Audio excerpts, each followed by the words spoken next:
Hey everybody, it's Chainsaw Reacts back once again with another reaction for you guys. Today, guys, of course, we're here continuing and checking out the next episode, the newest episode of The Flash Season 8. This is The Flash Season 8, Episode 7, Lockdown.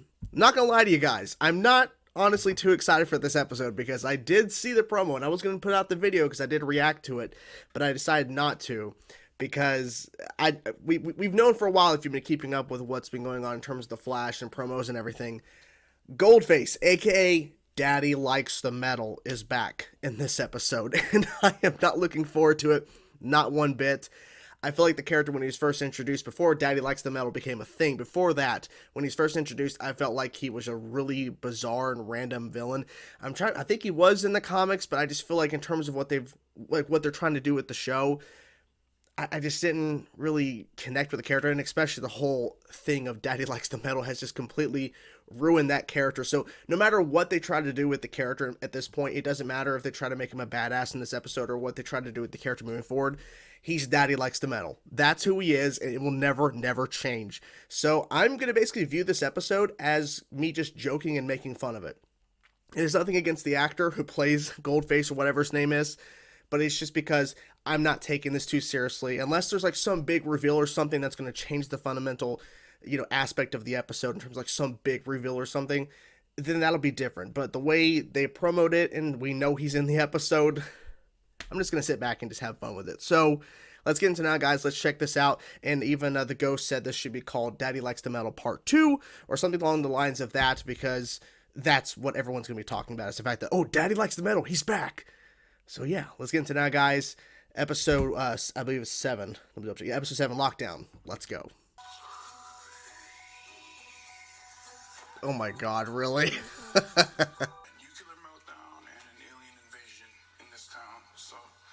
In this town. Oh. Hi. Oh, this is awkward. This is awkward. Okay, thank god. Let's get out of the awkwardness.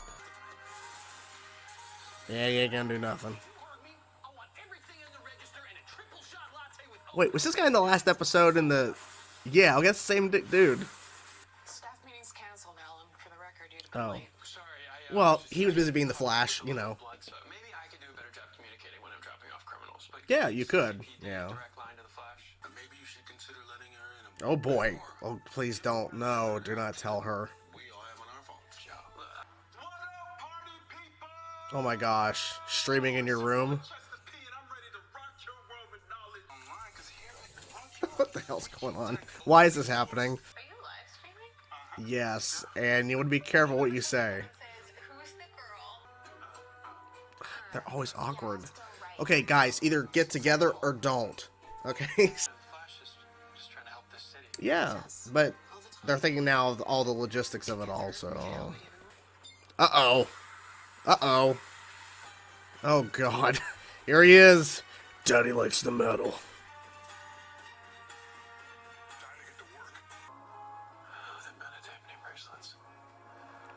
Oh, they have metadata. Okay, that's interesting, just in case. Ugh. Oh, wow. Okay, you got this planned out. Did you know that I like the metal?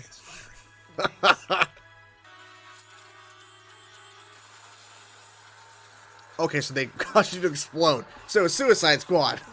Kinda. Yeah. Oh my god. Because I like the metal.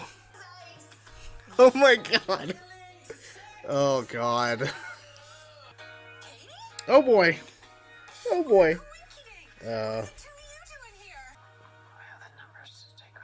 You have the numbers, but unfortunately you don't have the Flash.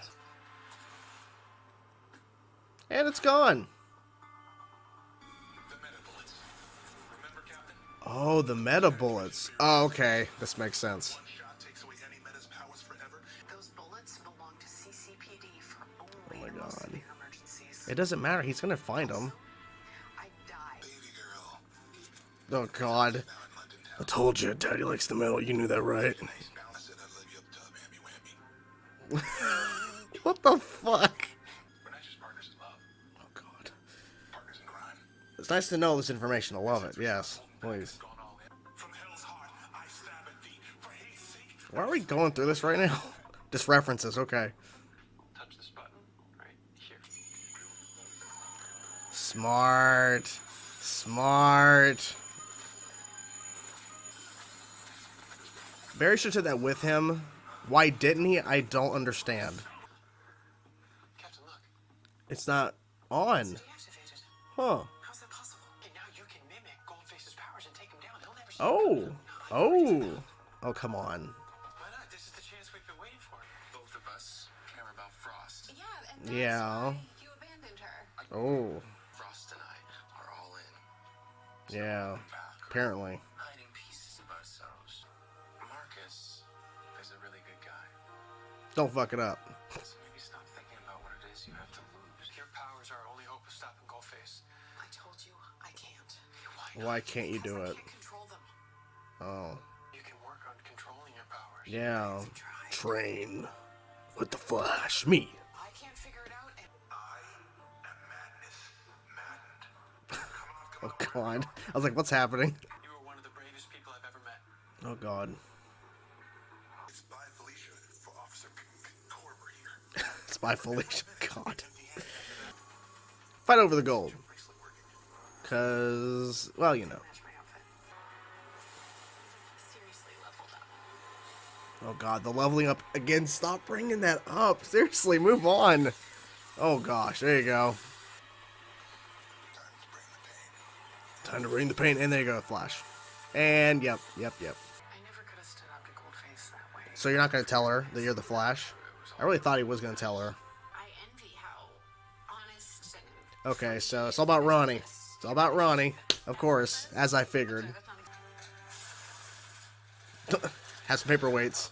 Hello, I'm the Flash. Barry Allen, you know. If you need me, you can call me on this. Or use the Flash signal. Alan, I know it's you. Oh, fuck. Never mind. How'd you know? How long have you known? How did you find out? A little bit more. Shit's disappearing. What just happened? Are you just upstairs? What the fuck? Oh boy. Okay. I want to talk about the ending first, and then we'll get to. I have a lot of thoughts throughout this episode, but the ending was the most interesting part about this whole episode. So Iris and Joe just finished dinner. She's gonna pack up some for Barry for leftovers, because of course that boy's got to eat. The fort disappears, and then the food's gone, and then Joe walks in with files. And it seems time has passed, and she has no recollection of any time passing, and then her eyes are glowing green, and some sort of like dusty things around her eyes. It has something to do with her sickness that happened in the last season, where like time sickness or whatever that stuff was. People were pointing that out, and they kind of hinted at that in the last episode, the ending where her hairbrush disappeared that she left on the couch. It just whoosh, magic away, or green, whatever. So there's still some after effects going on. I'm assuming that's going to tie into a bigger storyline later. I'm guessing since now they've hinted at it twice now, but now we see more of an impact where there's been a chunk of time just like that. So that's kind of strange. Okay, so to the actual episode itself. Didn't like it. Didn't like the episode. And some people will go, well, in your intro before the episode even started, you kind of assumed you weren't going to like it. Yeah, but see, I am willing to be surprised. I'm sitting here saying, okay, so what's the story? So everyone just gets knocked out the GCPD. No, is it? Yes, no, not GCPD. Sorry, that's Gotham. Central City Police Department, the CCPD. Sorry, Batman on the brain, Batman. So then Goldface shows up with his crew, and they all have meta dampening bracelets or whatever, and he wants to steal the bullets that can be used in weapons to fire at metas to, of course, take away their abilities, and they're very, very crucial, these anti-meta bullets. And then you find out later, of course, they were at Argus this whole time, sent there 30-something weeks ago, 35 weeks ago, and Goldface is there, and they're hinting a lot at his last appearance, which was the Daddy Likes the Metal episode, where they had the Love is a Battlefield song on his phone. He's talking about Aminet Black. They're together now. He talks to her on the phone. We don't actually hear her or whatever. We don't see her, but they reference her a lot. I was waiting for him to say, like on the phone to her, I like that metal. I'm just waiting for him to fucking, they don't reference it, but they just do a lot of hinting about that kind of stuff. He even gives advice. Just felt out of nowhere. Like, to me, there was just some weird dialogue with him, and I feel like no matter what they do with Goldface, I cannot take the character seriously. And I said that in the intro, saying there's nothing they could do to change the character because he is going to be always Daddy likes the metal. And even before that, I didn't like the character. And then with this episode, once again, they just make him not a threat. Like, I just don't care. I just don't care about the character. Nothing against the actor, just don't really care about the character. And they just kind of hammered it down even more. They try to make him menacing at times, and he feels like he's trying to be menacing, but he's a goofy character. It's bizarre. While all this is going on, we also have Chester and Allegra, which that was at the beginning of the episode, and they kind of just went away from it. The awkwardness of them, because I think Eric Wallace, the showrunner, mentioned how they're going to be they're going to kind of handle, I guess, that storyline this season about Chester and Allegra potentially getting together. I don't care. If they're going to get together, just get together. Stop making it awkward. Like, just get to the point, in my opinion. Or don't, okay? Just make a decision.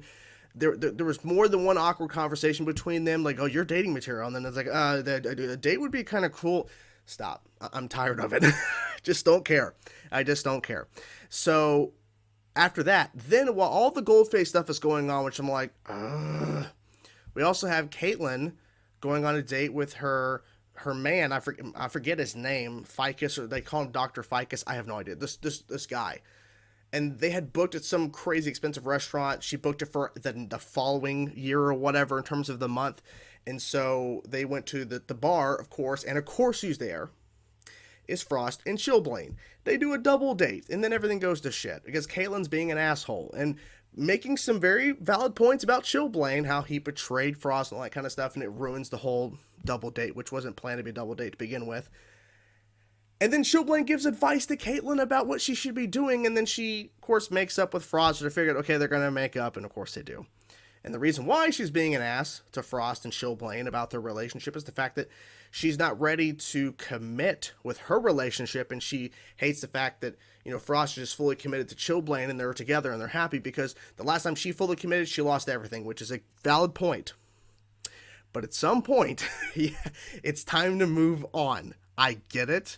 It's very crucial to Caitlin's character, but they even mentioned, I think, in Armageddon that she's like, it's time for me to start moving on. But then, of course, there's that baggage still there. So, okay, we're going to address it. And I think Ronnie was that the actor, Robbie Amell, Ronnie is returning for a couple episodes. So I don't know what that is going to entail, but whatever. I don't know how that's going to work. But apparently that's happening. Or maybe I heard the information wrong. But anyways, so this episode was just not for me. No.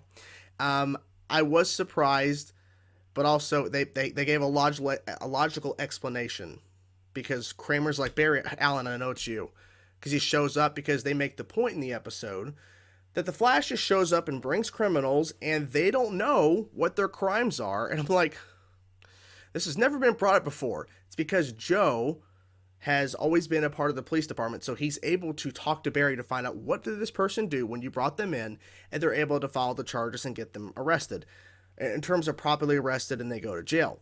Well, Kramer is like, well, I don't know what these people have done. I don't have a direct connection. And then Joe makes that point as well to Barry. You need to at least talk to her as the Flash, or you need to tell her the truth, which I didn't expect him to tell her the truth, but then she found out.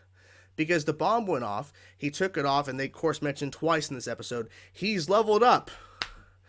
I tweeted that if they mention he's leveled up one more fucking time, I'm chucking this episode into the sun. Because I'm tired of hearing about him leveling up. I'm sick of it. We get it. We understand. He is faster now. They proved that in the season 7 finale where he beat the shit out of Reverse Flash. Like that, like nothing. We don't need to hear over and over and over that he's leveled up. We don't need to hear it. But Kramer just knows because she's found the bracelet, which for some reason didn't explode. Like, I guess the bracelet is just so strong the explosion just doesn't destroy it. But Barry left it behind like a dumbass. And so she figured, okay, well, the only way you could have escaped the explosion is because you're a speedster. And because he's leveled up. So now they're working together. And he's going to train her how to be a better mimic with her powers. Because she made a point that I'm not in control. Which makes a lot of sense because she shouldn't be in control. So anyways. Yeah, this episode just wasn't for me. I really wish they would have went a different direction with this episode in terms of villain, in terms of story. Because, the only things that were interesting is the fact that Kramer wants to go the route of a a better system in terms of prosecution for these people that Flash are arresting. I get the point. It's a small storyline, a small story bit, and I still don't like Kramer as a character, but it's a small story bit that could have incorporated into another episode that was more interesting, in my opinion. I understand why they went the route of the Caitlin and Frost stuff, but at the same time, they could have found a better approach to that than just being the typical trope of where she's just being an ass to Chill Blaine and Frost. Which I get the point, because Chill Blaine, I don't like that character either. I don't like a lot of the characters in this episode that popped up. So, yeah, frustrating. So, yeah, they could have found a different way to approach the stuff they were doing in this episode, in my opinion. But anyways, I'm done talking. I'm gonna go now. Hopefully we have a better episode next week, because Armageddon started off so damn strong. And I personally liked the Nora and Bart episode last week. A lot of people were kind of mixed on it. I personally enjoyed it. I understand it wasn't for everybody, and they could have went about it a couple different ways in terms of making it a better episode. But I personally enjoyed it, but this episode just, nope, not for me. Not for me. So hopefully we'll start picking up, because Armageddon set the bar damn high, in my opinion. So please bring it up to that quality, in my personal opinion. They need to do that. Anyways, I'm done talking. I'm going to go. What you guys think of the episode? I'm curious to know your thoughts. Whatever thoughts you have, let me know in the comments below. Talk to you guys soon. Peace out.